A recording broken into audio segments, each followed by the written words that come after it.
Magandang gabi po mga suki, kababayan, kaibigan. Gusto ko pong pag-usapan natin itong araw na ito, August 21. Kasi, di ba holiday ngayon? Ginawang holiday dahil ginawang bayani po si Ninoy Aquino.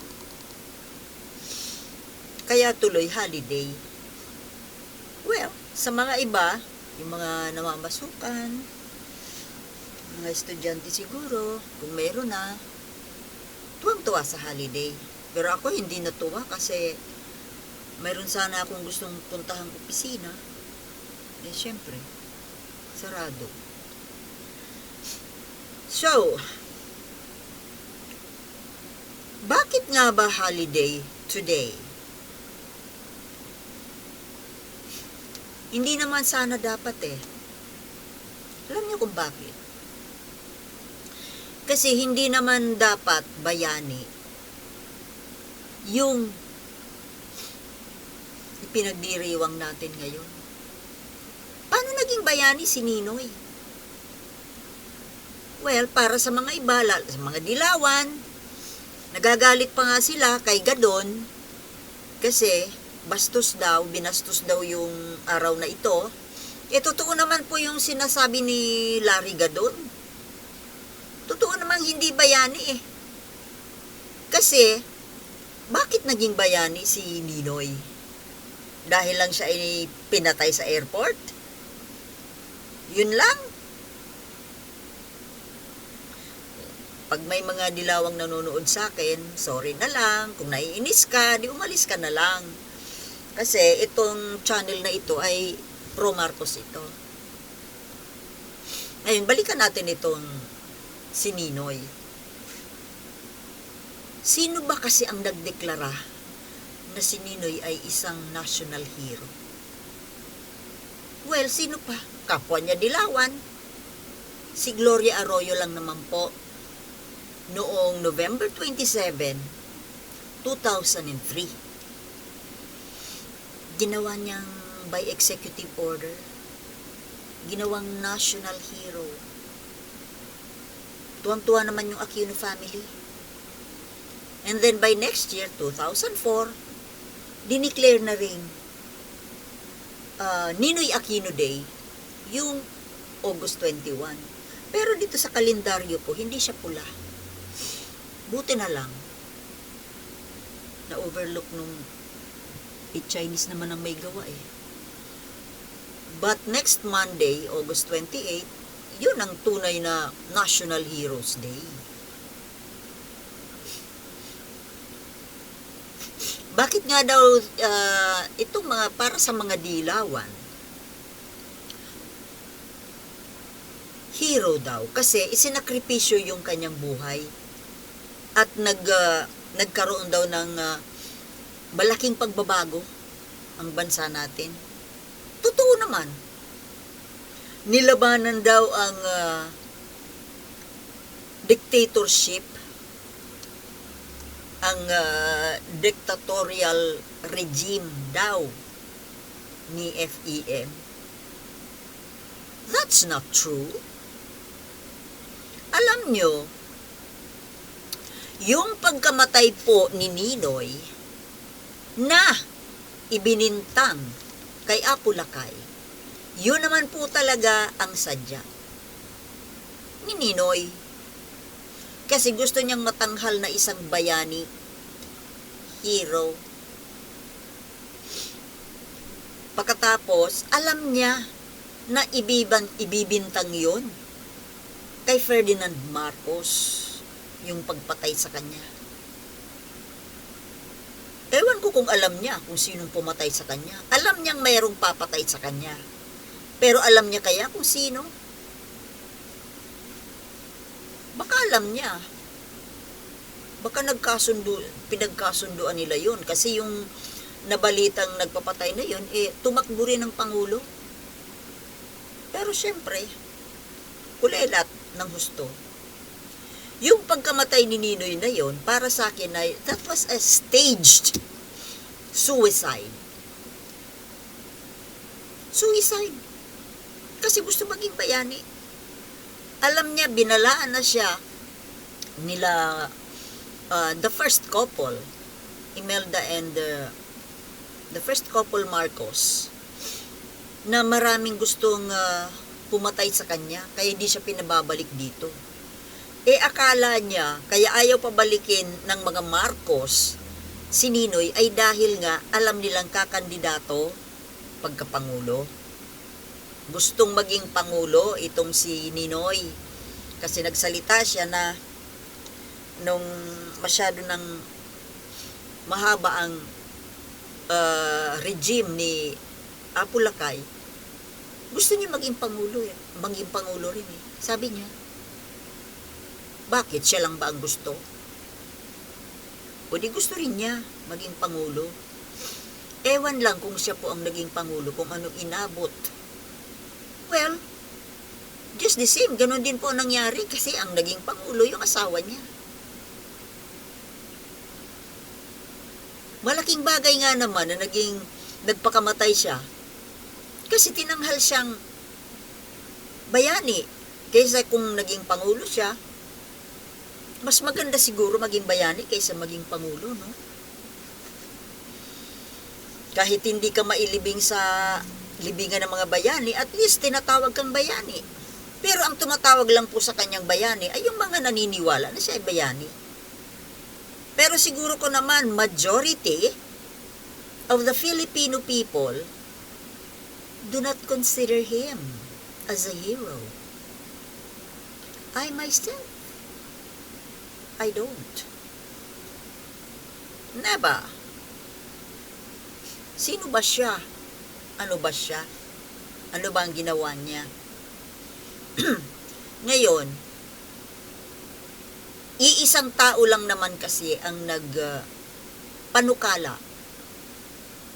Isang presidente. Di ba dapat ang magde-declare ng hero, ang isang tao ay bayani, yung buong sambayanan by popular vote. Sambayanan dapat hindi isang tao o isang grupo lang.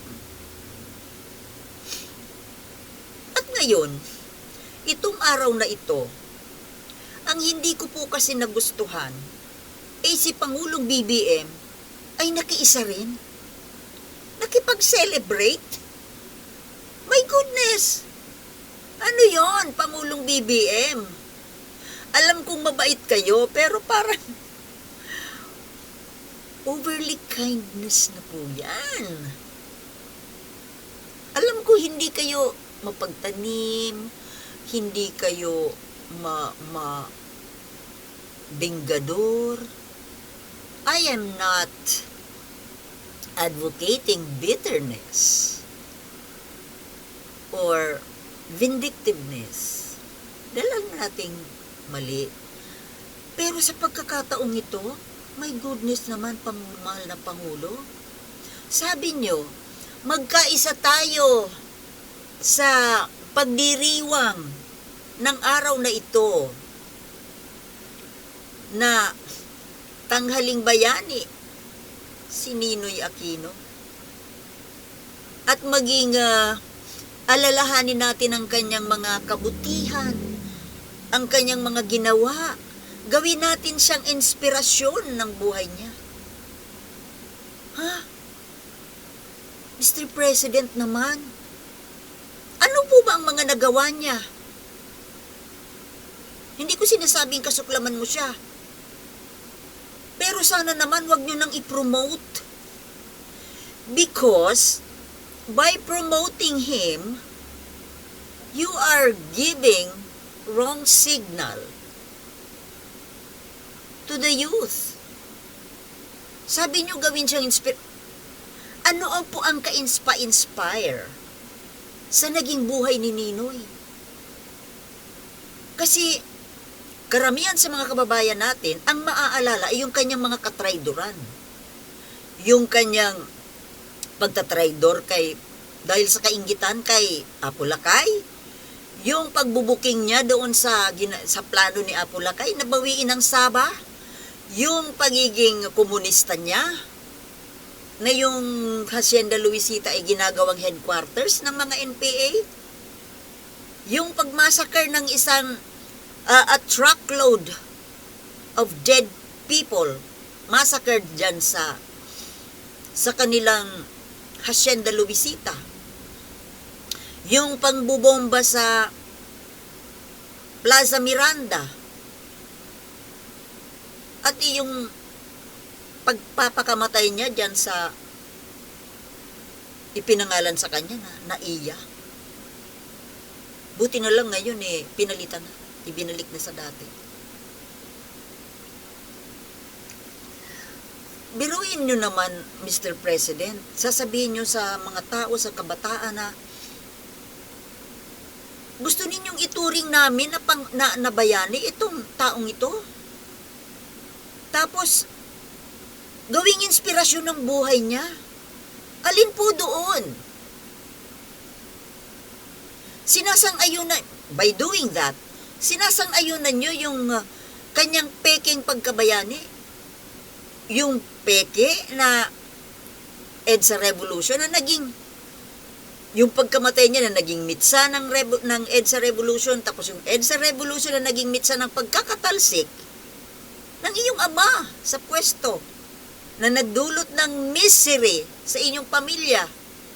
Hindi lang pamilya ninyo ang naging miserable, Mr. President, kundi pati sambayanang Pilipino nagdusa dahil sa pagkawala ng inyong ama.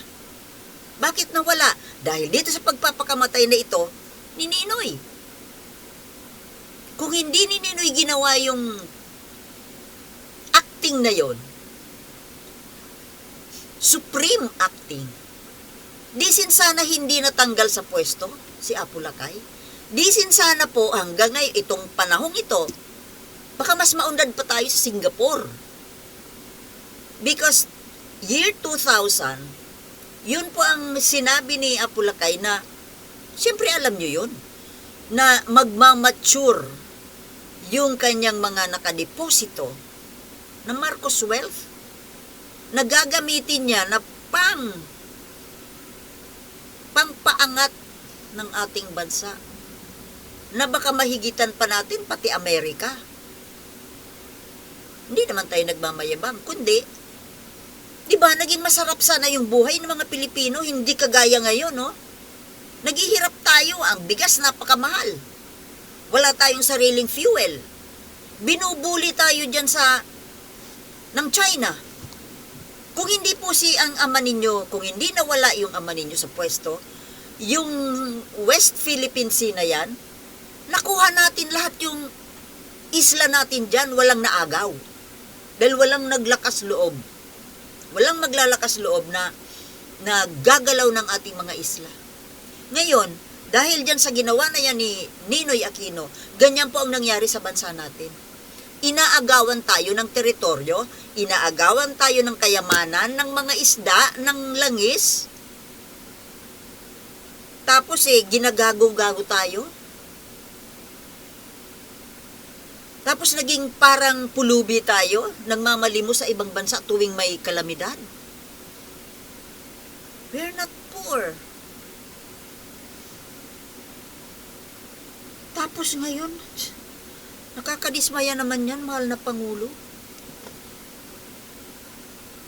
Sinasang-ayunan nyo yung pagiging bayani niya. Tapos sinasang-ayunan nyo yung kapikean ng bayaning yun. Yung peke na history. Yung nagpahirap sa inyo. Hindi lang sa inyo. Nakalimutan nyo na ba yung paghihirap ni Madam Imelda nung siya ay nag-arraignment doon sa New York? Naalala ko nung ilang araw-araw daw, paluhod yun na naglalakad ng paluhod papuntang altar doon sa St. Patrick's Cathedral. Dahil sa pagtawag sa Panginoon na tulungan siya doon sa kaso na wala naman siyang kasalanan. Na kinalaunan sumuka yun ng dugo. Ang dali namang makalimot, mahal na Pangulo. Maganda naman sana yung pagiging mapagpatawad, mapagpakumbaba, mabait, pero wag naman po sa to the point na pati history, pati maling history ipasasang-ayunan natin. Kasi yun pong ginagawa ninyong yan, pinopromote nyo ang maling history. Bakit hindi po natin gawin na tuwing August 21, ipaalam natin sa sambayanan kung ano ang totoong nangyari, kung sino talaga yung pumatay dyan kay Ninoy na yan, at kung ano ang naging resulta ng kanyang pagkamatay. Ito tayo ngayon, naghihirap. Inaapi-api sa sariling teritoryo. Yun po ang naging resulta. Sana naman po wag ganyan. Sending wrong signal. Noon pa kayo, kahit anong campaign pa kahit na binabato-bato na kayo, nakangiti-ngiti pa. Kaya tingnan nyo hanggang ngayon inaabuso kayo ng mga tao ninyo. Kasi nababaitan masyado Sana naman magpakita naman kayo ng konting bangis. Kailangan po kasi yan sa isang leader. My goodness, di ba mga kababayan? Hindi naman kagaya ni Duterte, no? Hindi ganon. Pwede naman tayong maging mabangis na kahit hindi nagmumura, hindi nagsasalita, lesser salita, pero mararamdaman yung bangis. Sa Pilipinas po, dapat ang leader ay mabangis. Isang tigre. Ayoko nang gamitin yung tawag sa inyo ni Maharlika. Hindi po, yung iba, sumang-ayon sa inyo na puring-puri kayo na sobra yung bait, hindi kayo tanim ng sama ng loob, okay naman yun. Pero wag naman sanang over.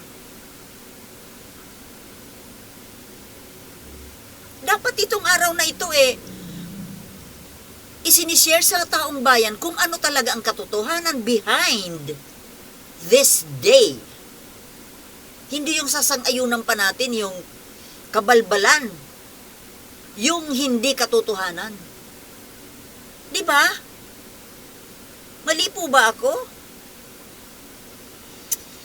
Ay, nako. Kaya minsan, pag ang Pangulo, sobra namang mabait Mga kababayan, hanggang dito lang po muna at